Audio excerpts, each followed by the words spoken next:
How to use laptop camera for video calling. First, make sure your laptop is connected to the internet. Now, open the video calling app you want to use on your laptop. After opening the app, sign into your account if required. Next, click on the New Meeting or Start Call option. When you start a video call for the first time, your laptop may ask for camera and microphone permissions. Click on Allow so the app can use your webcam and microphone properly. Now check the camera preview on your screen. If you can see yourself, it means your laptop camera is working correctly. If the camera is not showing, go to the app settings and select the correct webcam from the camera options. After that, click on Join or Start Video Call.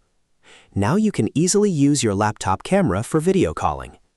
If you found this video helpful, don't forget to like the video, subscribe, and press the bell icon for more quick tech tutorials. Thanks for watching.